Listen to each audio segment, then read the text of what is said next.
Muted. This means that at least 60 men and 60 women will be included in the RTP and will be required to submit their whereabouts for the entire period from 6th of May to 21st of August 2016. Athletes will receive a notification in writing prior to their inclusion within the IGF RTP. So what information is required for whereabouts? The address where you will be staying overnight, your competition schedule, so the dates and the name and address of each location, one specific 60-minute time slot every day where you will be available and accessible for testing, and also any training address where you may be training.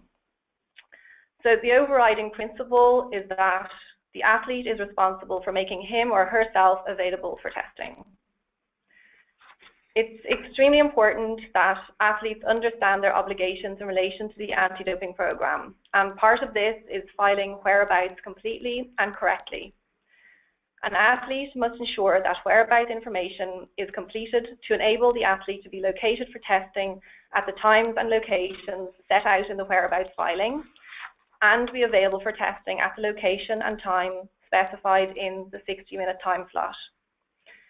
Failure to file whereabouts correctly or missing a test is known as a whereabouts failure, and any combination of 3 whereabouts failures within the period of 12 months amount to an anti-doping rule violation.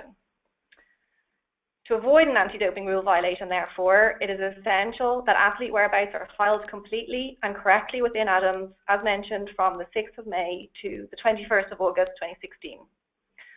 I'd also like to say that we are here to help and to provide any assistance or information that is needed to enable you to complete these obligations, and we really just need you to also play your part. The objective, therefore, of this webinar is to provide athletes and their representatives with a practical demonstration of how to enter athlete whereabouts in ADAMS. We'd also be very happy to take any questions you have as we go along. We'll keep you on mute, so you can use the space provided on the right-hand side of the screen to type in any questions you have, and then we'll take some time at the end to answer them. So I'd now like to hand the floor to Chaya for the practical demonstration of the ADAMS system.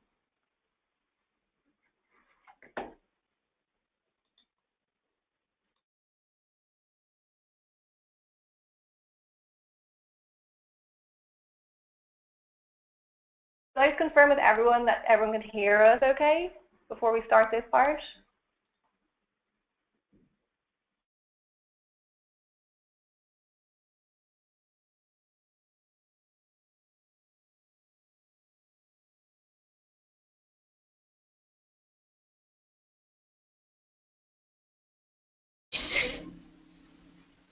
Everyone can hear us okay?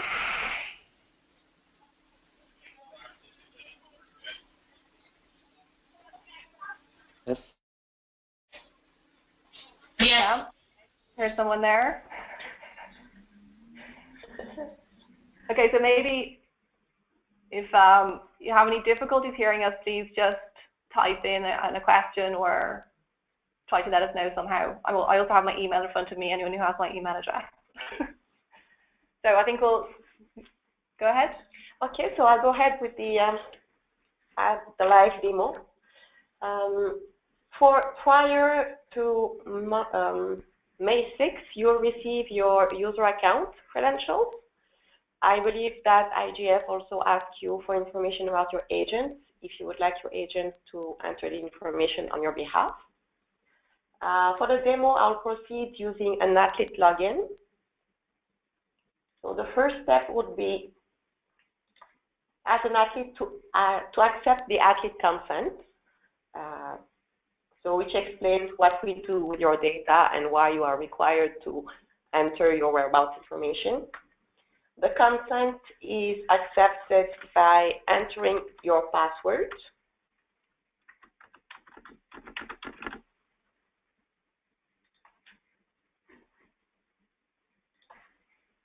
Once you have logged in, you are required to modify your password because some other user had it.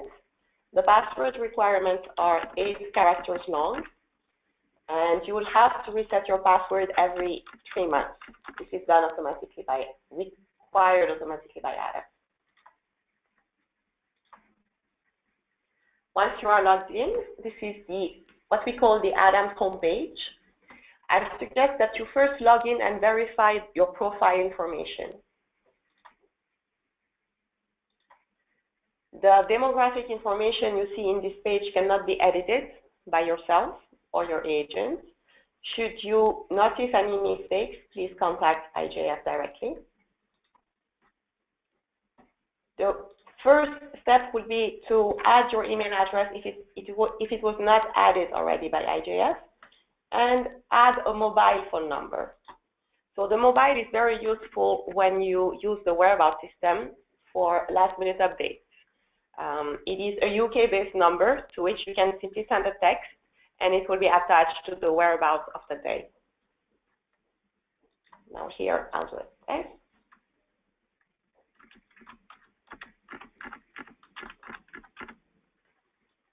And save. An additional, the use SMS option is displayed. When you select it and click activate, Adams would send a 3-digit code to the mobile number entered that you would have to return to the system within 48 hours. You always get an acknowledgement of the receipt. So this means that as of now, once the validation is done, I can use my mobile phone number to send information to a different anti-doping organization.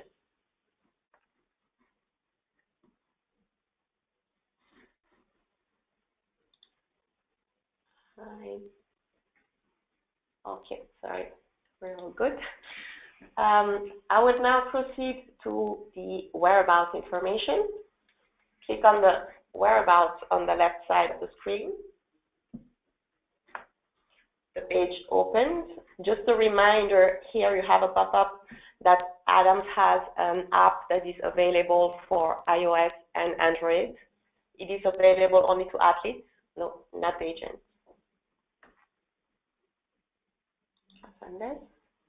You are required to submit your whereabouts as of May 6th, which means 2016 Q2.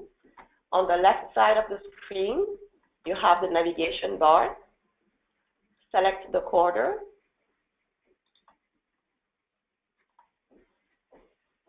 Navigate to the month of May. And for this example, for this demonstration, we'll be using an athlete traveling on the 6th from somewhere from the US. So click on that date. Within the address field, select travel. Confirm. And I will be traveling by air.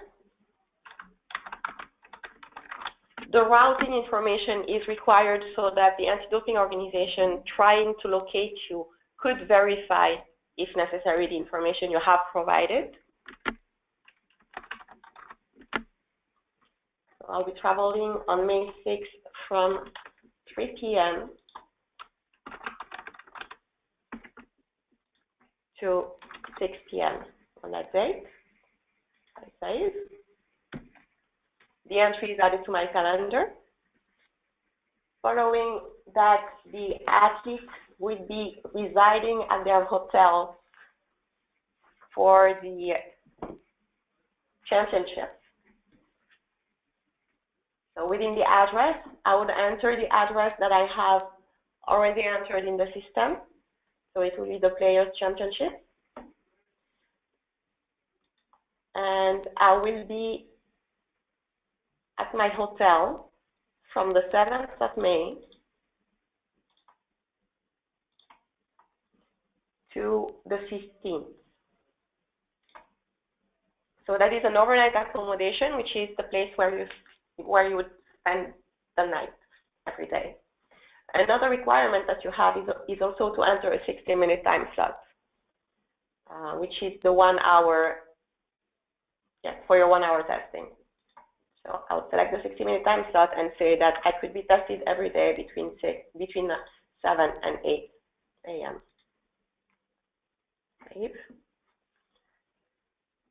While at the competition, I will be practicing on Mondays.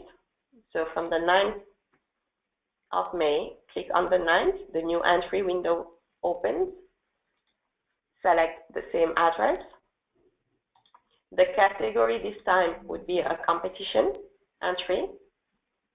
And I would be practicing from the 9th to the 11th of May. And I save. The entries are added. The competition actually starts on the 12th. So on the 12th, you click on the date, select once again the address of the tournament.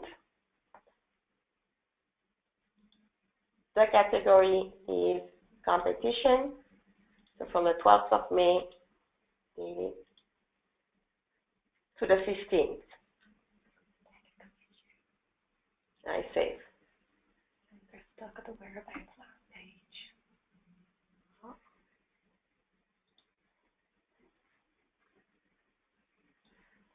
Sorry, so I can read that you have an issue with the screen. We will verify that.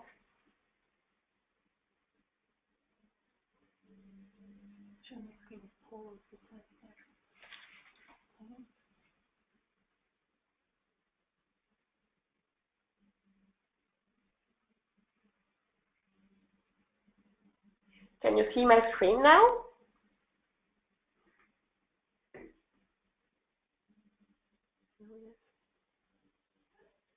I am on a page, on the May 2016 page. Do you have access to that information?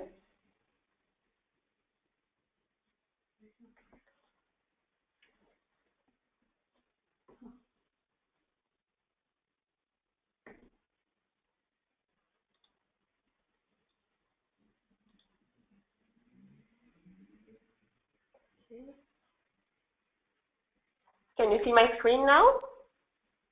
Yes. Okay. Okay. All right. Sorry about that. I will start over.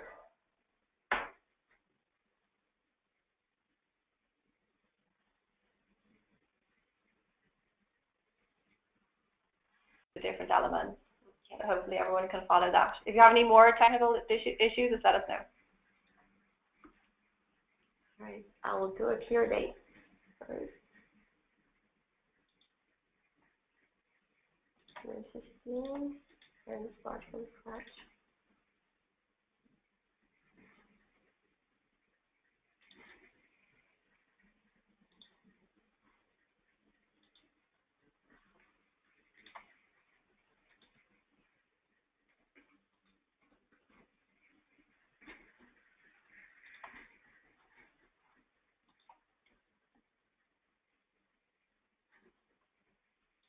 Okay, so just for the sake of starting over again, I would use the month of June, since I've already answered some information for May. So I was stating that the athletes would be traveling from one location to another. So I would use June 6th as a travel date. To proceed to create a whereabouts entry, you have to click on the specific date. A new entry window is open. Here in the address field, you either have the list of addresses that you have entered prior to entering your whereabouts. I will demo how to do that later. And you can also enter a travel entry. So the travel entry should be used when you're not able to provide a 60-minute time slot because you're traveling between 5 a.m. and 11 p.m. or because you're traveling overnight, which is between 11 p.m. and 5 a.m. the next day. So however, just to demo how it works, I'll create a travel entry. So select travel. The system mentions that these are really required when you are not able to meet one of the requirements, which is the 60-minute time slot or an overnight accommodation. So I confirm. For the transport time type, you have different options, which are air, ground, and other. I would select air in this case. All your routing information must be entered in case the anti-doping organization needs to contact needs to verify the information you have provided because of a whereabouts failure, for example. So carrier, the routing information, the departure location. So June 6 at 3 p.m. and I will arrive at my location at 6 p.m. and I save. The entry is added to my calendar. Once I get to my location, I would be located in a hotel near the tournament location. So I click once again on the 60-minute, on the June 6th entry, because you have to provide an overnight accommodation for every day. So here I would select the address, let's say this hotel. The category of the entry is an overnight accommodation. So from June 6th to the end of the tournament is a daily recurrence. The end date would be 15. Now, when you create your overnight accommodation, you can also add a 60-minute time slot, which is the testing time where you have to be where you say that you were and be available for testing. So the 60-minute time slot, and let's say that I would be available for testing every day at 7 a.m. and I save. The entry is displayed in orange. Now I'll proceed and say that I will be practicing from the 7th to the 9th of June. So you select the whole range of dates. Within the address, select the tournament. The category for practice is a regular activity.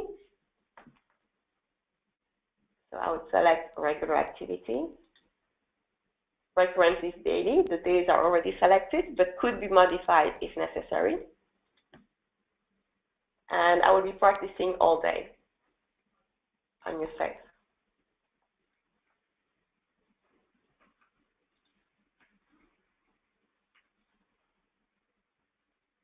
I can see some questions popping. We will be answering the questions at the end, but you can keep typing as we go. So I'm practicing from the 7th to the 9th of June, and my tournament will be ongoing from the 10th to the 12th. So a new entry with the same address, the PGA Tour Players Championship, I'll create. The category this time would be a competition category. It will be occurring daily, and that is until the 13th of June. And I save.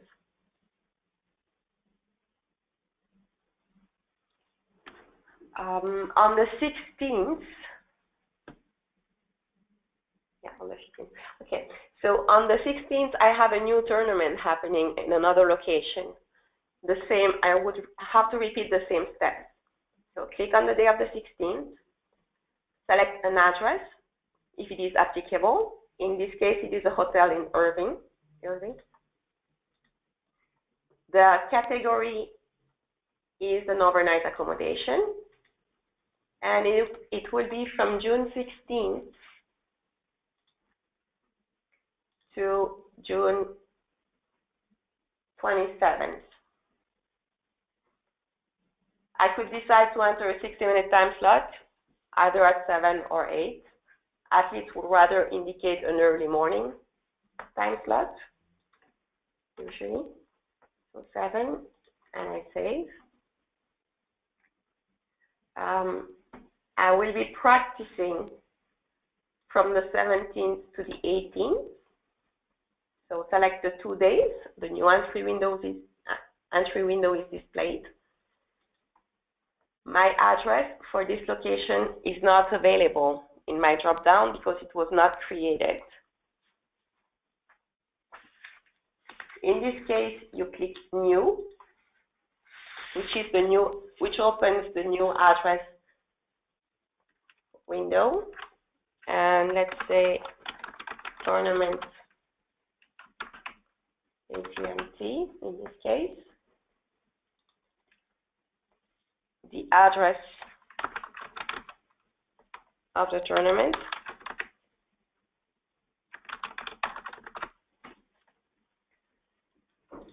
The CD. All the mandatory fields have an asterisk next to them, and should you miss any field, it will be highlighted in red for the country.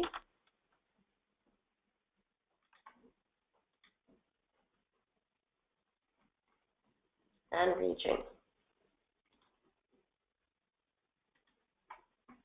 Save.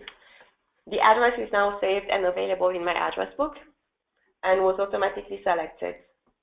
So the category in this case, I'll start with first practice, so regular activity, from the 17th to the 18th of June, and they would be all-day practices. I save. And I would say that then my actual competition is from the 19th to the 21st. So select the range. For the address, I can pick the same tournament. The category, instead of being a regular activity, would be a competition. And save.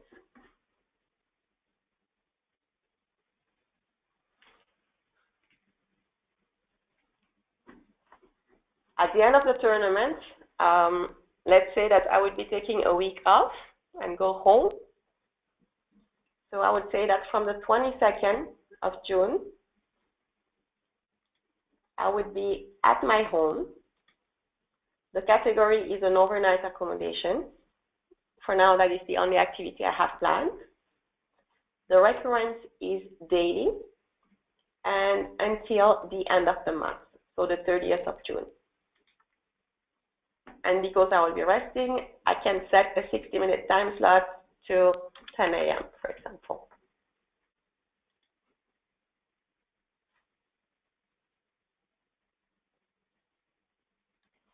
Now here, when you look at the calendar, you see that on the dates from the 22nd to the 27th, I have multiple entries that are orange. These are the overnight accommodation. I could click on the hotel location and select delete. So delete this occurrence and delete each occurrences. Or I could use the clear calendar date, which is on the top right section of the screen. And this option allows you to clear all the dates for the selected dates, sorry. So all the entries for the selected date. This one is up to you. Just as a reminder, IJF requires only one 60-minute time slot per day, so make sure that you have entered the information correctly. You should have only one overnight accommodation per day, exactly, also. And you can, however, have multiple competitions and practices.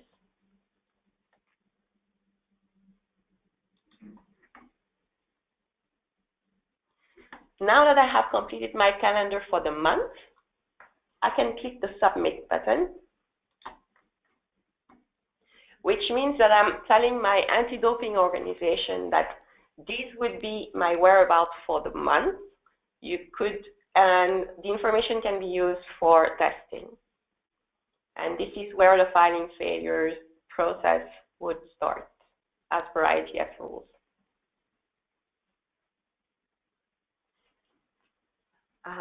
I will show you how to modify the information. So let's say that we are on the 20th of June, and I didn't make the cut. So I have to go home earlier than planned. I would delete the entries that are on each date.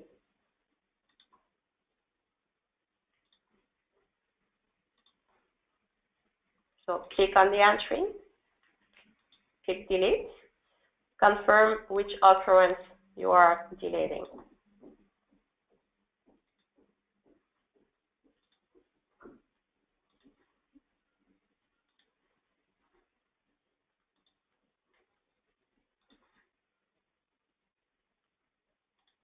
So here I'll be deleting the entries for the hotel in Irving.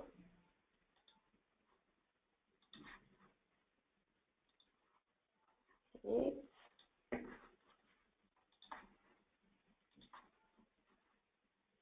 So select all the entries, the relevant entries.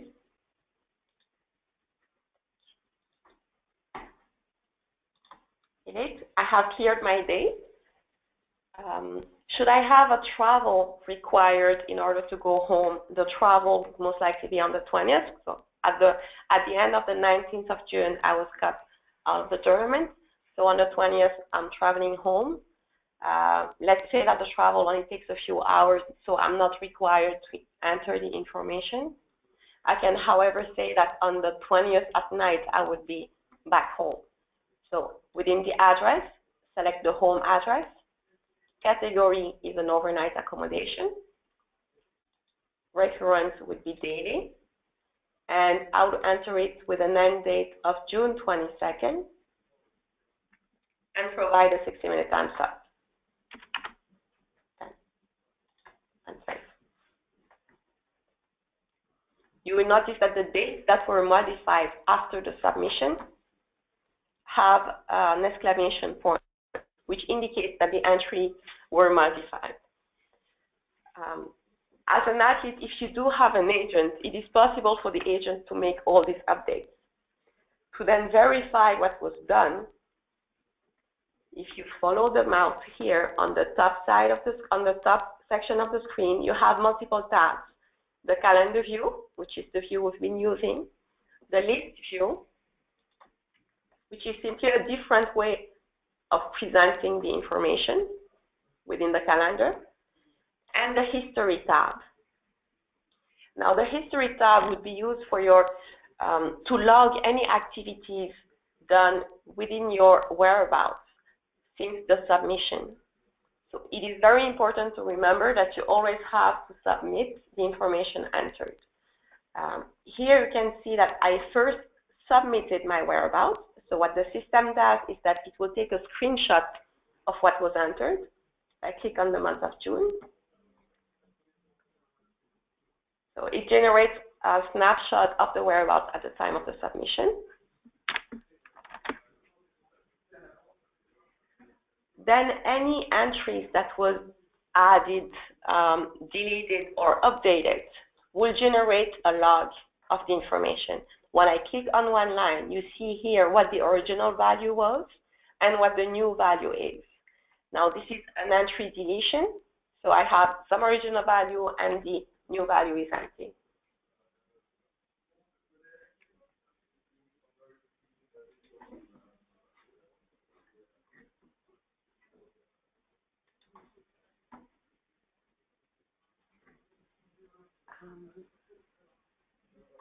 So these are the whereabouts submissions, how to enter your whereabouts. We will be going through the questions. I hope you are able to follow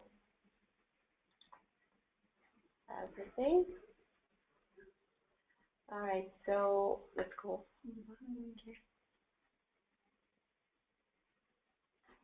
So we're just having a look through the questions. Yeah.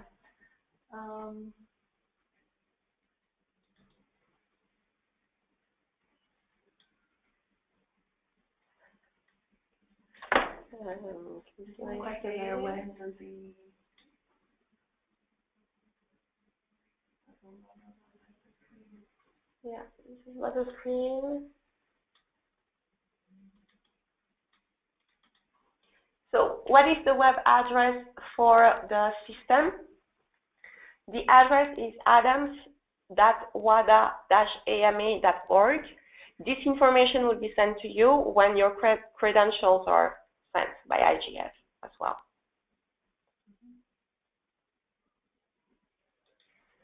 So maybe just to add to that, at the moment, all of the athletes are signing the IGF registration regulations form. Once that is signed, we at the IGF will create an athlete profile in Adams, and once that's been done, we will then send you the credentials so that you can log on and already start entering your information that you have.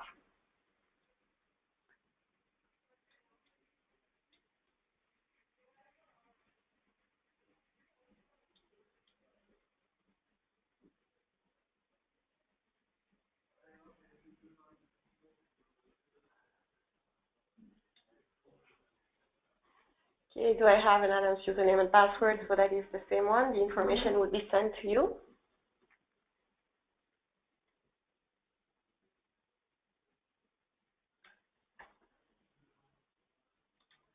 If a flight is cancelled, do I need to update this in real time? To update your whereabouts as an athlete, you have two options, which are using the Adams app for whereabouts, which is available for iOS and Android. You could also, as I showed you earlier, enable the SMS updates. So this, you could just send an SMS like cancel to Adams. The information would be attached to your calendar. As an agent, you can also add phone numbers with your agent information, so they can also send an SMS. But your whereabouts in Adams should really be kept up to date.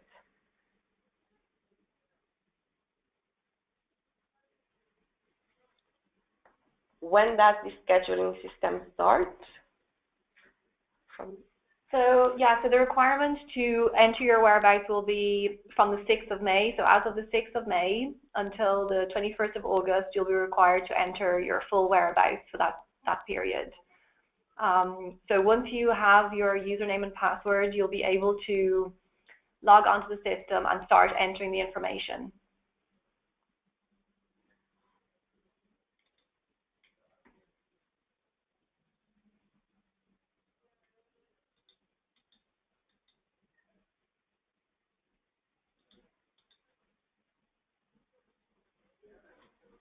For you. The question is, what about the players that are outside the top 60 but still have a chance to qualify? Yeah, so we will take the Olympic golf rankings as of the 6th of May. So when we are officially notified of the players who've been entered by their national Olympic committees, and based on the rankings, we will then create the registered testing pool. As the rankings change then over the weeks towards the qualification deadline, we will then notify any athletes who may then automatically become part of the IGF RTP. So we will inform those athletes in writing, and then they will then be required to start submitting their whereabouts. This one is kind of the same question. When can I get set up? How long in advance do we have to submit our calendar? Yeah, so as I said, once any athlete has signed their registration regulations form, we'll create a profile in Adams and then send you the username and password. So in terms of timing, we'd hope that to be around next month or April. So March, April, we should be able to send you the username password so you can start updating your information.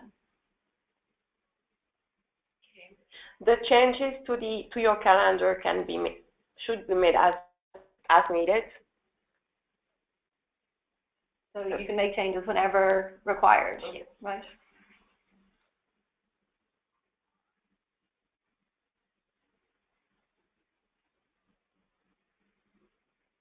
Okay, once we've submitted, if we need to change a 60-minute window for a day, how close to that window are the changes allowed? So that is a policy that will have to be set by IGF. Different organizations have different rules.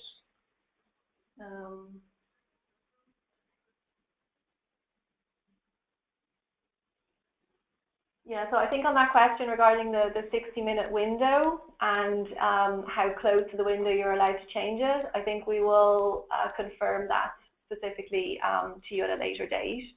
So we'll take away that question and then come back to you. So thank you, Sebastian.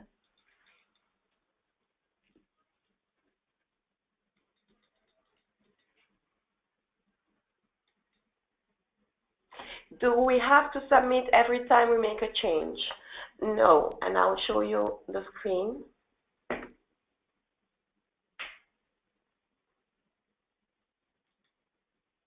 Okay, I believe that right now everybody can see my screen. Here on the status, once I've submitted the information, the status would go from submitted to updated whenever I make a modification. So a submission has to be done once, and then the system will automatically update the information. Your anti-doping organization would also know, be notified when you make modifications. And by anti-doping organization, I mean both your international federation and your national anti-doping organization if they are using ADAMS.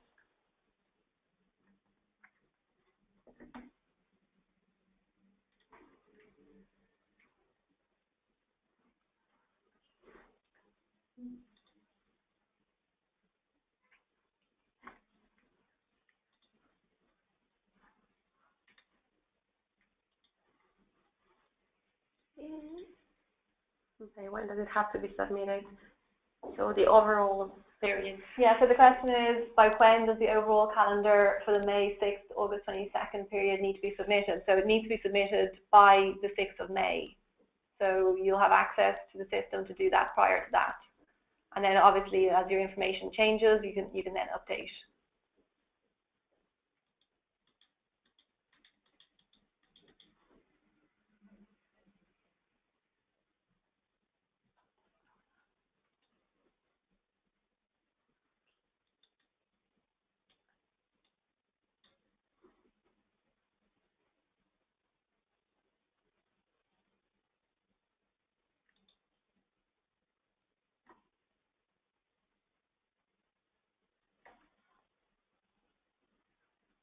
We're just reading through the questions here and trying to answer them.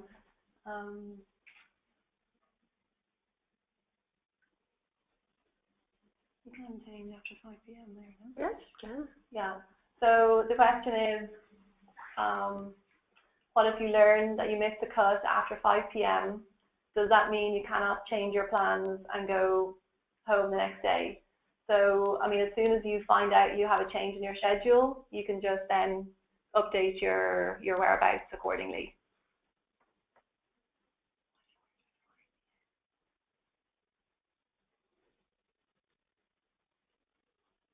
So there's no time limit in terms of updating your whereabouts. There's no 5 p.m. timeline.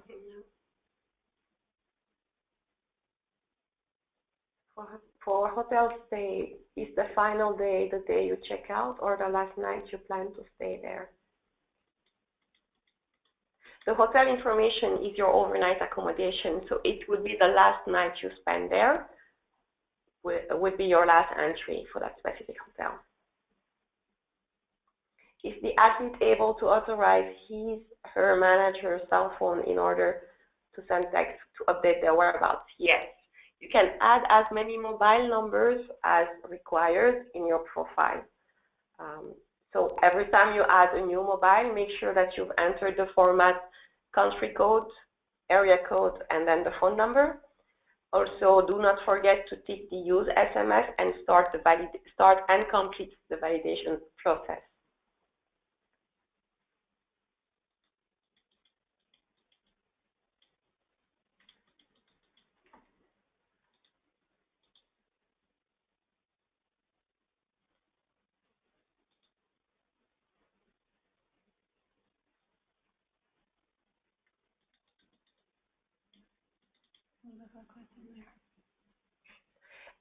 What if I'm traveling and have travel disruptions, delays? Then you should update the information as soon as possible.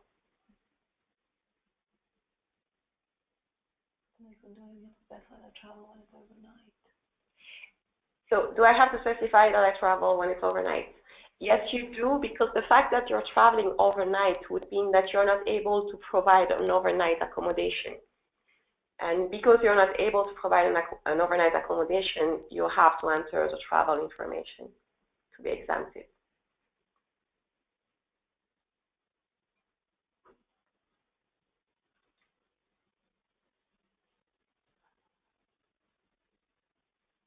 What if a tournament is Monday to Wednesday, always practice? No, it's not. I've just used an example where the player was practicing on Monday, from Monday to Wednesday. However, if Monday to Wednesday is your competition day, then the category of the entry should be competition, not regular activity. This one is answered.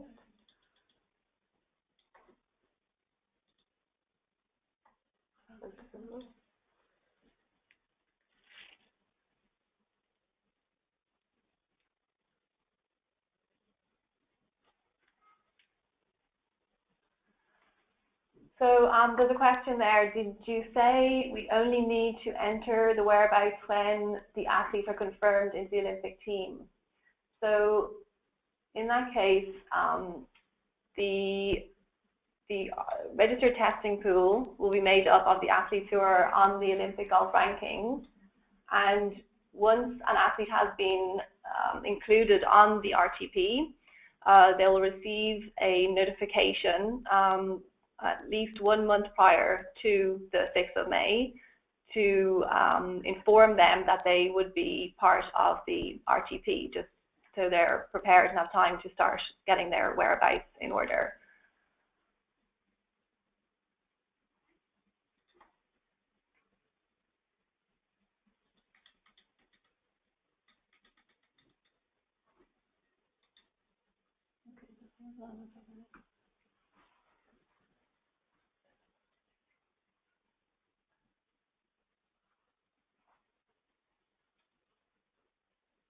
Sorry, we're just reading again through the questions here. I'll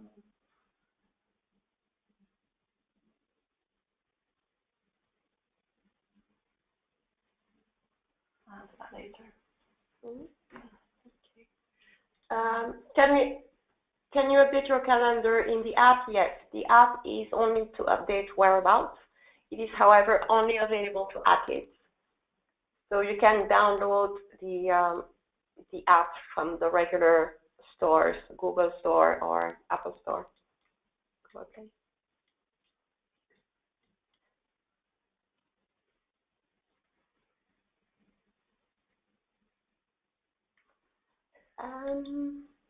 Yeah. So some athletes may be part also of a national registered testing pool.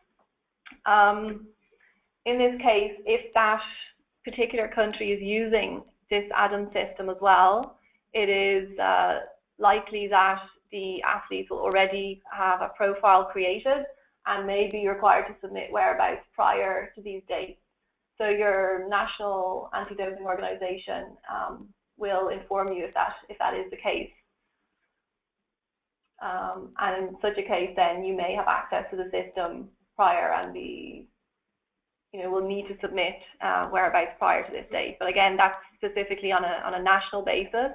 You should be informed of that directly from, as I said, from your national anti-doping agency. Should you already have an ADAMS login, you're not required to submit your information twice.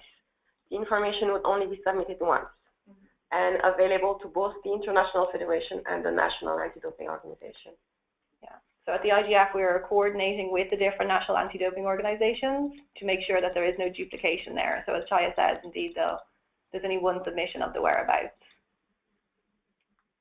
My agent will be able to do this as well. Yes, your agent would also be able to update your add-ons profile and your whereabouts information. If you don't log in, what happens? I believe it has to do with the whereabouts failure. Yeah, so the question is, if you don't log on, what happens?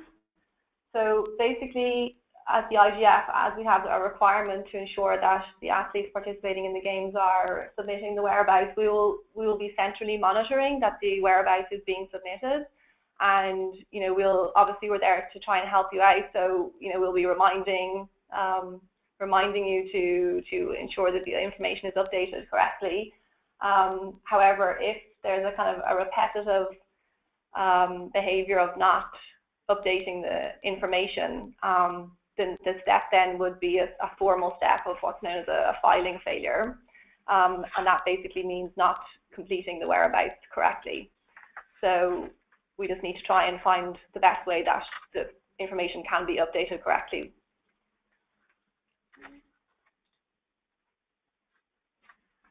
The question is, will athletes be subject to testing from the 6th of May? Yes, that is correct. So when we say subject to testing as part of the IGF anti-doping program. So athletes, of course, would be tested as part of their professional tour events and potentially also by their national anti-doping agencies. But the IGF testing program indeed starts on the 6th of May.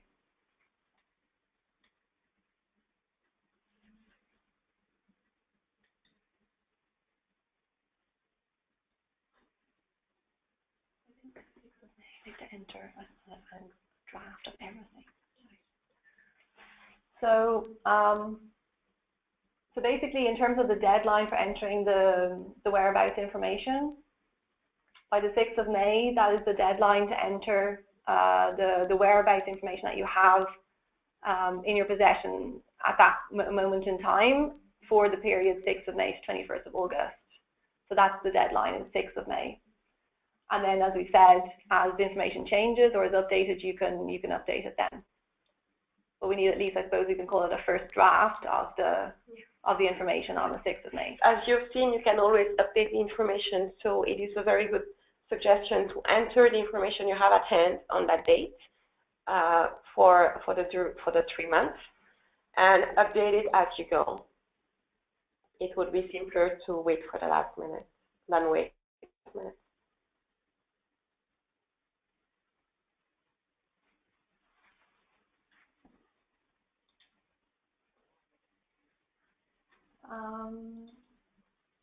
So the question is, you are from what I understood, you are the ones that will send us the names of the athletes that will have to do the whereabouts.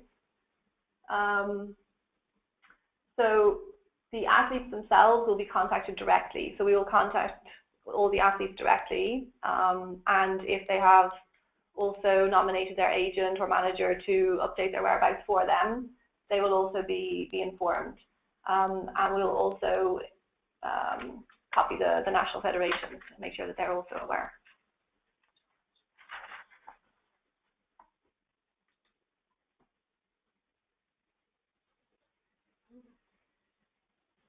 This one is about an athlete that already received some login information and is required to submit his whereabouts by March 3rd. Yeah, so this is, again, I guess this could be a case of the national anti-doping organization in your country who has given you these requirements to submit the whereabouts for their testing purposes.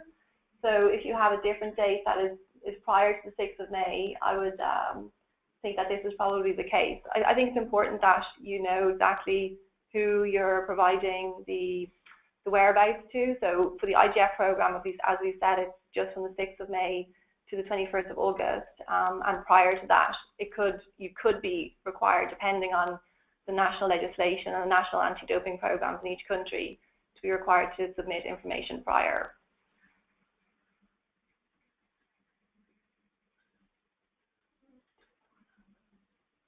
Oh well, we can get them training.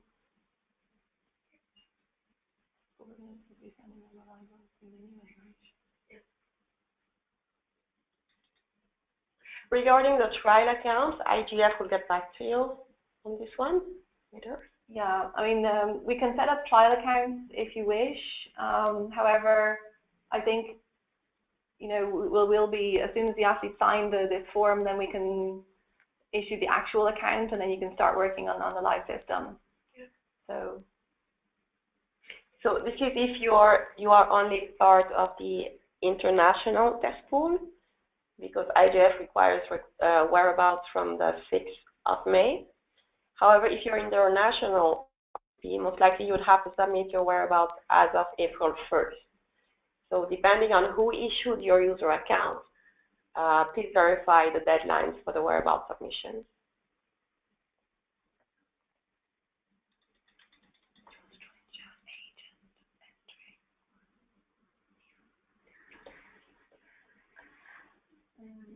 2 other months have to be submitted.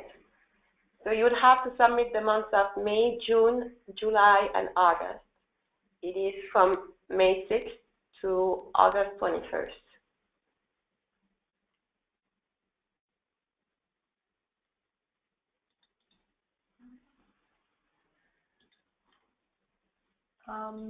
Athletes that already have an account with the national anti-doping organizations do not need to request a new password and will not be issued a new username and password if the national anti-doping organization is already using ADAMS. You submit the information once and the system will send it to the relevant parties.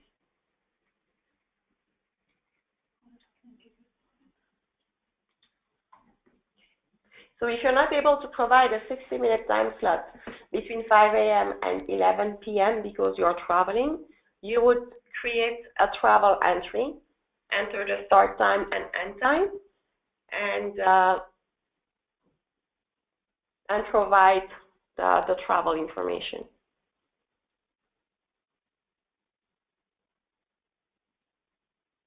So in that case, the travel information is explaining why you cannot give the 60-minute time slot.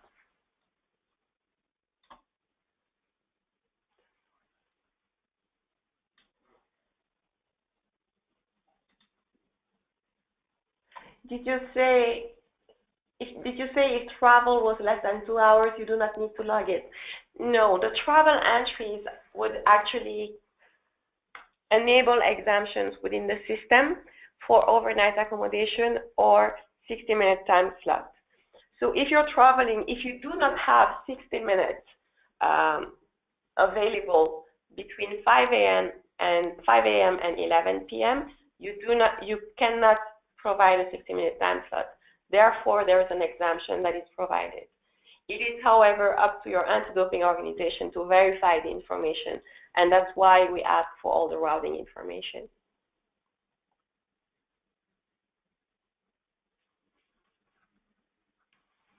Are we obliged to specify which place we are overnight, or only the place where and when the 60-minute time window would take place?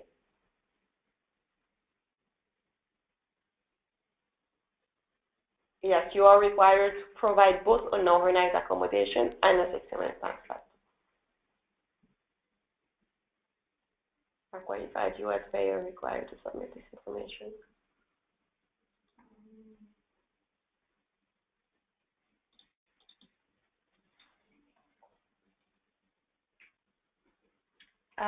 Someone asked a question about the qualified U.S. players.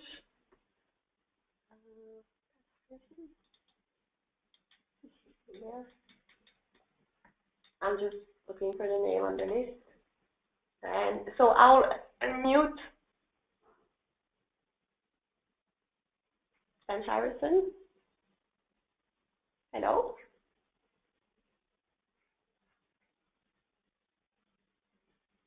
So I think there was a question there, are qualified US players required to submit this information, or is it just for international players? I'm not quite sure what the question is, but basically it's based on the Olympic golf ranking. So any player from any country who is qualifying through the Olympic golf rankings will be included in the IGF registered testing pool. So just received a question about the SMS texting. I will share my screen again and demo it. So now you can see my screen. The SMS option is enabled from the athlete profile. So when you log into ADAMS, okay, you then go to My Profile. Here on the contact details, SMS setup, I've entered a mobile number earlier. So I'll click Edit and enter the mobile number with the country code, area code, and phone number. Tick Use SMS and start the activation process. So if I delete this and start over again. Add a phone number here on the contact details. Mobile number, enter the information and save. A tick box is displayed. Use SMS. Tick use SMS and click activate. You would receive an SMS with a 3-digit code, which is the one written here as well. And you would have to send back this code to the phone number within the SMS. Be careful to not just do a reply, simply do a reply, because some operators do not display the correct Adams number. So use the number that is within the text message that you've received, send it back to Adams. You'll receive an acknowledgement that your SMS feature is now activated. And as of that moment, you can start sending SMSs which are meant for last-minute updates to the number. The information would then be attached to your calendar.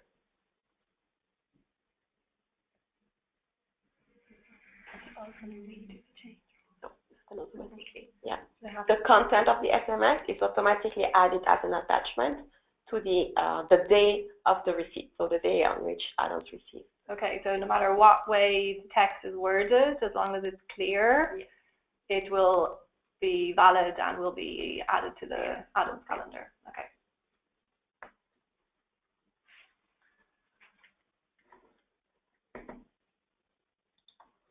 So we'll just go back and maybe have a look at a few more questions.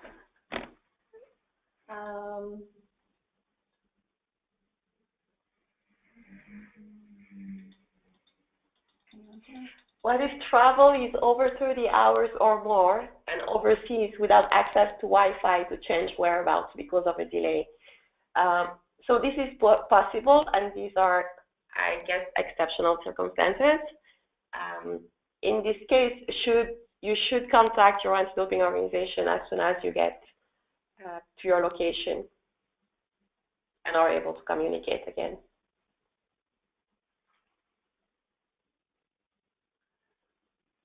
Another question there, can we access this webinar to watch it full at a later time? So yes, the recording of this session will be available on the IGF website following the session today. We'll make sure that you know how to find that.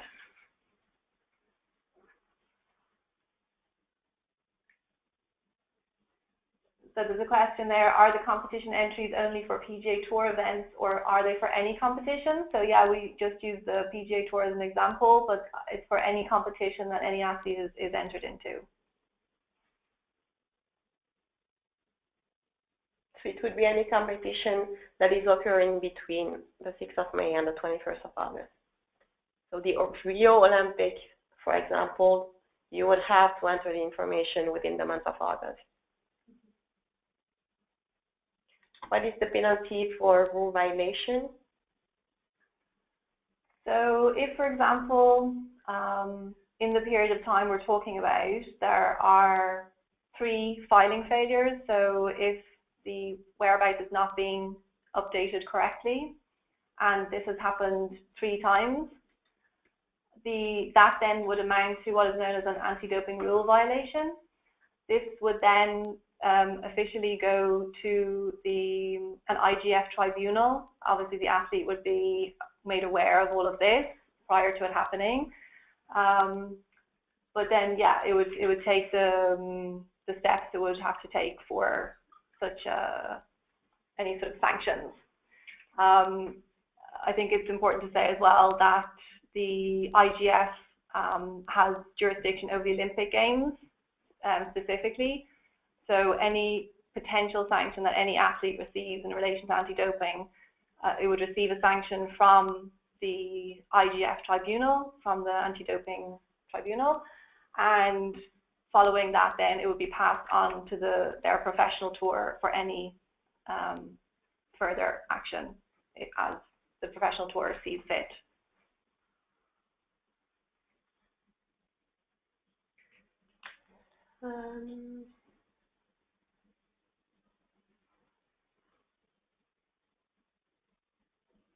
So the question is, if all tournaments are Thursday to Sunday, is Monday to Wednesday practice, or are these also competition because the athlete is on site?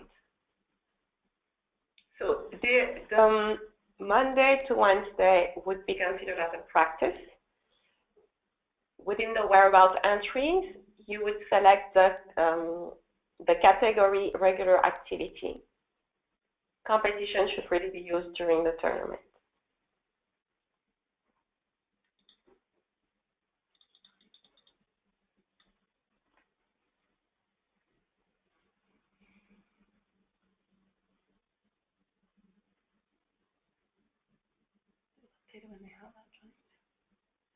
So there's a question there in terms of private flights.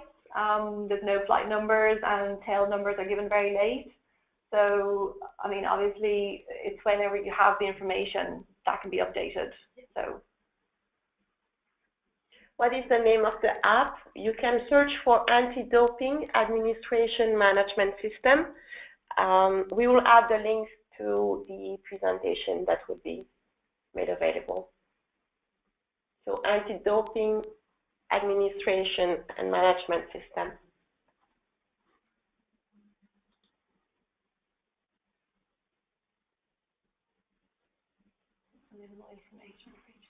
So the minimal information for each day would be 1 overnight accommodation and 1 60-minute time slot, because you do not have everyday competitions, nor do you have practice every day.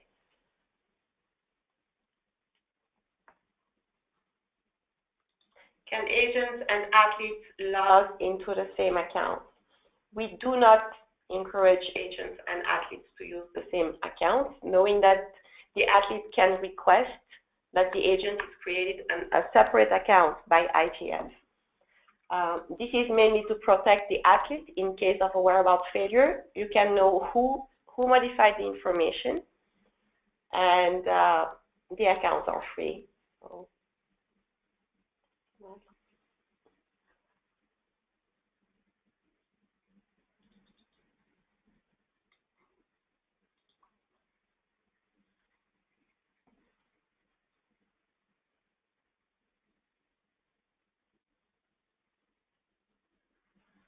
So there's a question there.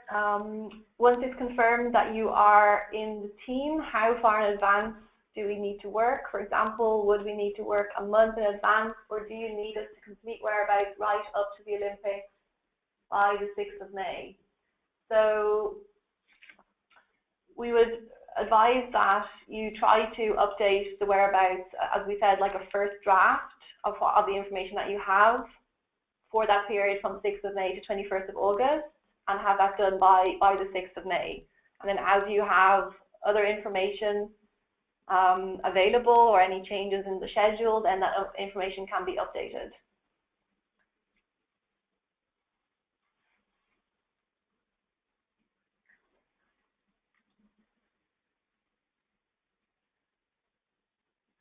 The question there is, what if the calendar is correct for a full month and is followed, and there is no need to log in daily or even weekly? Is that okay? So if the calendar has been inputted correctly and there's no changes to make, that can be left like that, Jack.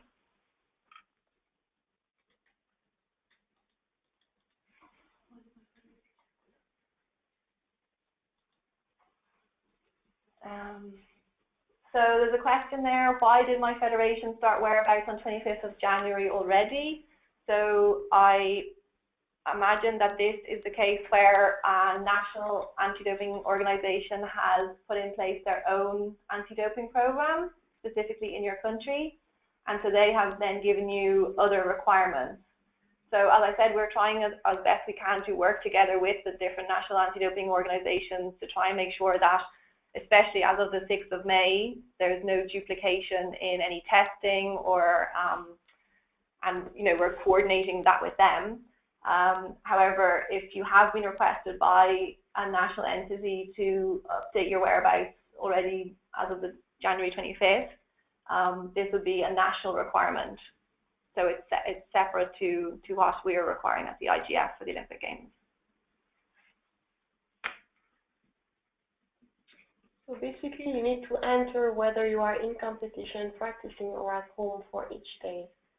And then you need to overnight if you are flying, or to indicate if you're flying overnight.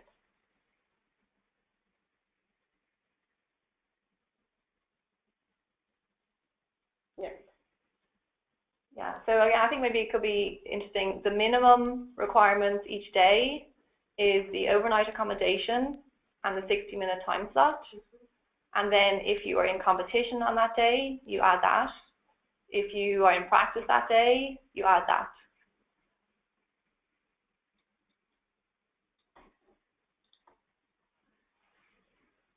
So we've gone a little bit over time. We're getting a lot of questions, which is good. But so we're happy to stay on to answer the rest of the questions.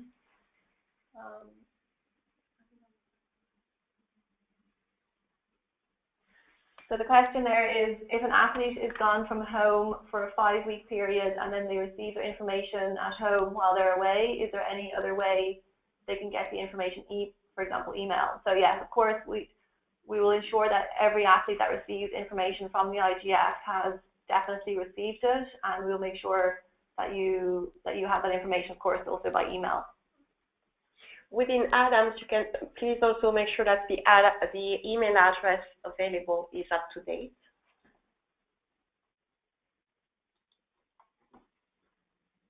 What happens if an athlete is added to the list after May 6th?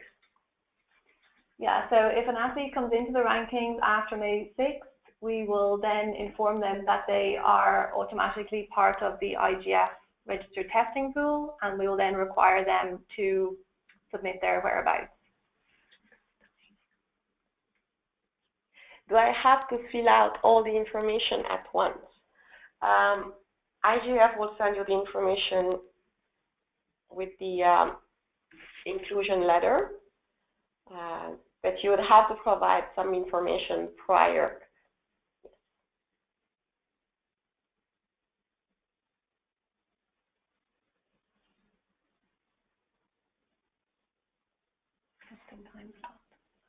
By testing sites, must athletes stay in the room, or is it appropriate to stay inside the hotel? The athlete will need to be located at the address they entered. So if you need to be specific enough so that the doping control officer can find you quickly.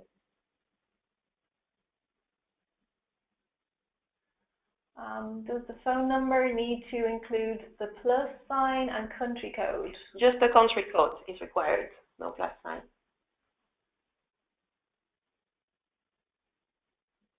How will players be notified that they are in the RTP and are required to fill out the Adams info especially? So the IGF will send out a formal communication prior to the 6th of May deadline to all the athletes who are part of the IGF RTP. So this will be a formal communication, and we will be checking that everyone has received it and has understood exactly what's required of them. And if they qualify after the 6th of May? Yeah, also same. So also after the 6th of May, if any athletes come into the rankings, they will get a formal communication from us explaining that they are now part of the RTP and will need to start submitting whereabouts.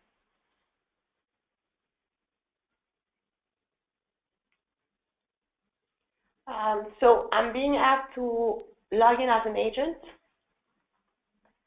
I'll share my screen.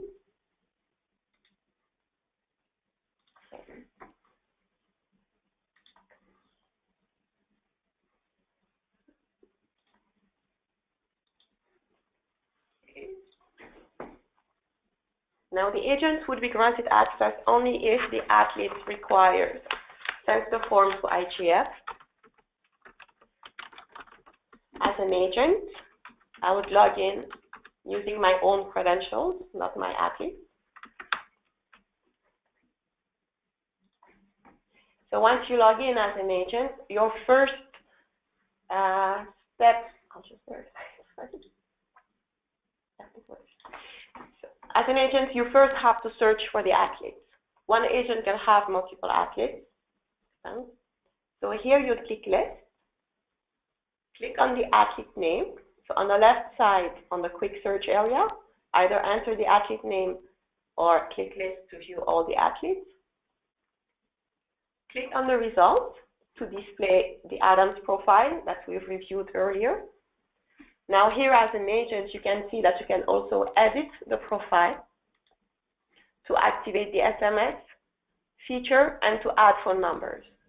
So you could very well add your own phone number to the athlete profile. For the whereabouts, the same access. On the left side, at the bottom left side, you have the whereabouts, 2016 Q2 to access May 2016, and open the whereabouts field. So you have exactly the same access as the athletes. Any modifications that would be made by the agent, the athlete would receive a notification of these changes as well.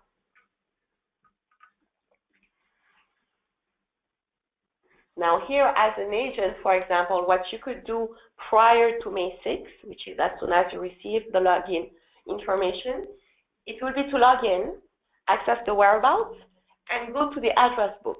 The link is on the top section on the left side. So you click address book. And since you already have the information about all the tournaments, you could add the addresses for the tournaments for the hotels and leave it in the system so that you know if at the last minute the athlete is added to a tournament, they just have to quickly modify their whereabouts information, not have to worry about adding addresses. This is something that could be done ahead of time and save you a lot of time.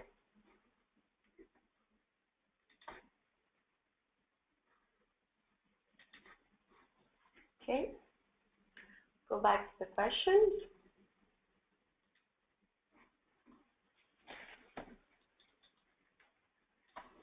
Can agents have multiple athletes on one account, or do they need an account per athlete? No. The agent will have only one login and will be able to access the different athlete profiles. As I showed you, using the search, the quick search on the left side of the screen, you would either enter the athlete name or just click list and click on an athlete record to view the information.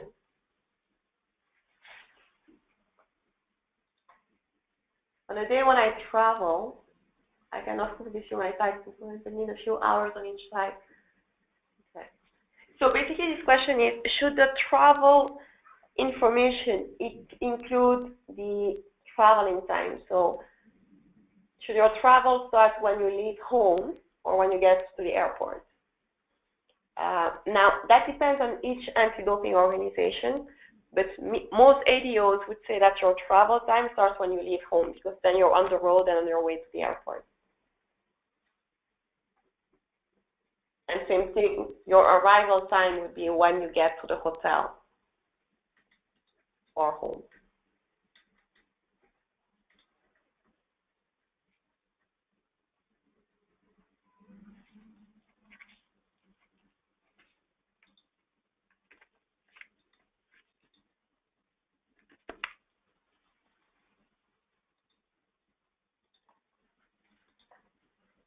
So if your 1 hour time slot is while you're at the golf club and you're out on practicing, is it okay?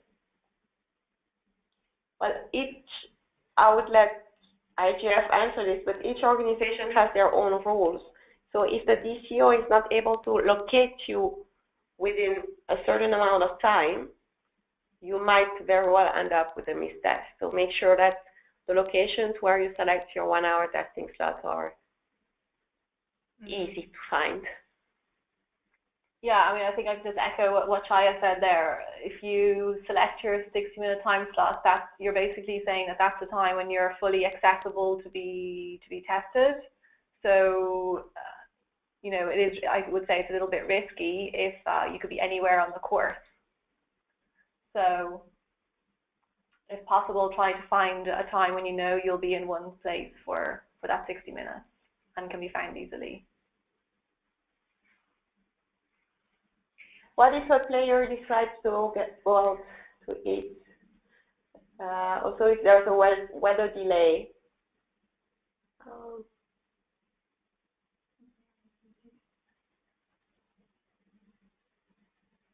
There's a question there. What if a player decides to go out to eat? Also, what if there is a weather delay? So if they had planned to be somewhere or available but not due to the competition, they cannot, I guess, update.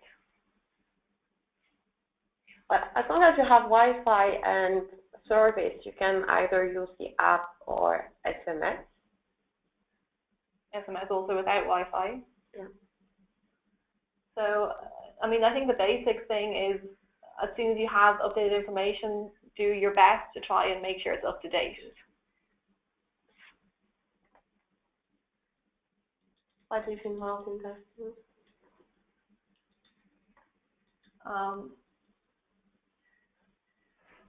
There's a question there, what is involved with testing? I think, you know, we'll answer that offline, so I'll come back to you directly on that. Can multiple agents have access permission to the same athlete? Yes, they can. Everything is logged, as I said, so they would have different login information, and we will be able to track who is modifying the information. Do I need to provide my hotel room number or just the address of the hotel? Now, it is known that some athletes do not use their real name in hotels. I would suggest that you give your room number, provide your room number after the check-in.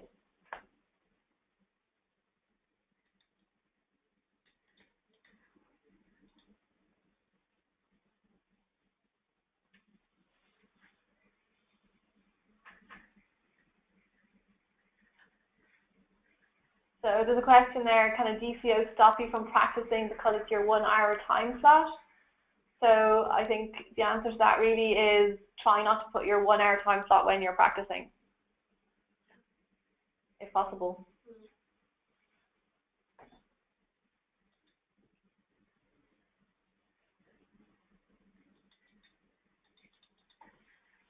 How do we deal with time changes?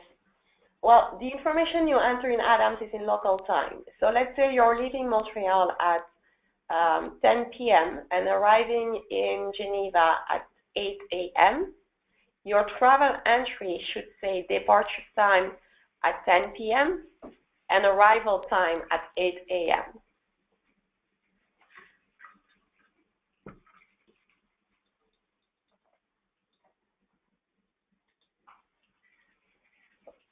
You want I just answer that one.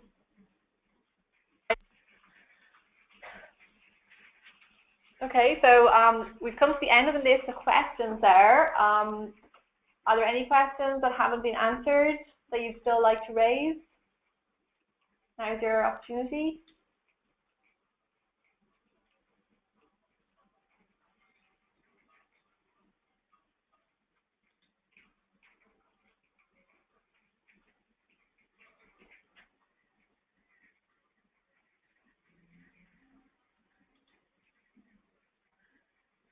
I guess just while we're waiting to see if there are any other questions, just to say, I'm maybe going to show the last slide there. So we put together a few useful links for you, which we'll show now. And so, for example, the IGF Athlete Guide, I hope all the athletes have received a copy of that. That basically gives an overview of various topics regarding the Olympic Games and also covers a little bit about anti-doping. The anti-doping handbook is specifically on what we've been talking about today and also other information on the overall anti-doping program. Do you want to explain the next two maybe? We also have the link to the Adams user guide and the Whereabouts Quick Reference Guide. The Whereabouts Quick Reference Guide is a one-page document that explains quickly how to submit the information in Adams. Also, following this, I would send to IJF the links to download the app, both for Android and iOS. So should you have any questions, send the email to the email address provided here. Yeah, so that's the IGF anti-doping email address that you can see on the slide, hopefully. So feel free to contact us with any questions that you have, and we'll try our best to help you out.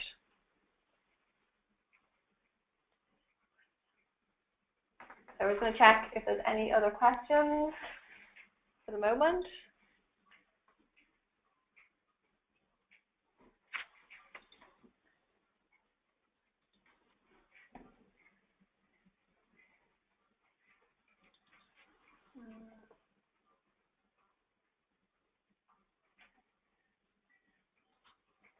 So yeah, so I think that's all the questions. So thank you very much for your participation and for your active questions and everything. That was great. So yeah. So yes, the webinar would be available on the IGF website shortly. Yeah, so we will send a copy of the presentation and include the other links that Chai was talking about in relation to the mobile app. And then, yes, the recording will be available on the IGF website. So thanks.